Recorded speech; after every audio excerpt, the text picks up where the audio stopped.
അഗ്നിപരീക്ഷ തുടങ്ങിയ സമയത്ത് ഭയങ്കര എക്സ്പെക്റ്റേഷൻസ് ഉണ്ടായിരുന്ന ഒരു കണ്ടസ്റ്റന്റ് ആണ് അഭിറാം. വളരെ ജെനുവിൻ പേഴ്സൺ ആയിട്ടാണ് തോന്നിയിരുന്നത്. വളരെ ഒരു ഒരു ജെന്റിൽമാൻ ലുക്കുള്ള വളരെ സ്റ്റാൻഡേർഡ് ആയിട്ട് ടാസ്കുകളിലൊക്കെ പെർഫോം ചെയ്യാനായിട്ട് ശ്രമിച്ച ഒരാളായിട്ടാണ് തോന്നിയിരുന്നത്. പക്ഷേ ആരോഗ്യ പ്രശ്നങ്ങളാണ് അദ്ദേഹത്തിന് ഏറ്റവും വലിയൊരു തിരിച്ചടിയായതെന്ന് എനിക്ക് തോന്നുന്നു. ആഹ് ഇന്നല്ലെങ്കിൽ നാളെ ഒരു പക്ഷേ ബിഗ് ബോസിൽ കാണാൻ കഴിയുന്ന വരാൻ സാധ്യതയുള്ളൊരു കണ്ടസ്റ്റന്റ് ആയിട്ട് തോന്നുന്നുണ്ട് അഭിറാമിനെ. തൽക്കാലം അഭിറാം ബിഗ് ബോസിൽ നിന്ന് അല്ലെങ്കിൽ അഗ്നിപരീക്ഷയിൽ നിന്ന് പുറത്തായിരിക്കുകയാണ്, ബിഗ് ബോസിൽ കയറാതെ. പക്ഷെ പെരുമാറ്റം കൊണ്ടും പെർഫോമൻസ് കൊണ്ടും പല ഘട്ടങ്ങളിലും എനിക്ക് തോന്നിയിട്ടുള്ളത് നമ്മുടെ ജഡ്ജസിനെയൊക്കെ അതിശയിപ്പിച്ച അല്ലെങ്കിൽ വളരെയധികം ഇഷ്ടപ്പെടുത്തിയ ഒരു മത്സരാർത്ഥിയായിരുന്നു അഭിറാം എന്നാണ്. അദ്ദേഹം വളരെ സങ്കടത്തോടെ തന്നെയാണ് അഗ്നിപരീക്ഷയിൽ നിന്ന് പുറത്തു പോയത്.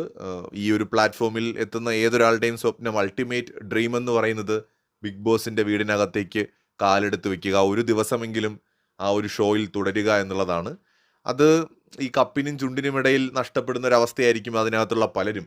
അവശേഷിക്കുന്ന 20 പേരുടെ കാര്യം അതിലും കഷ്ടമാണ്. കാരണം അവർക്ക് ഇനിയും കുറെ കൂടെ അവർ ഇതിനടുത്തേക്ക് എത്തി.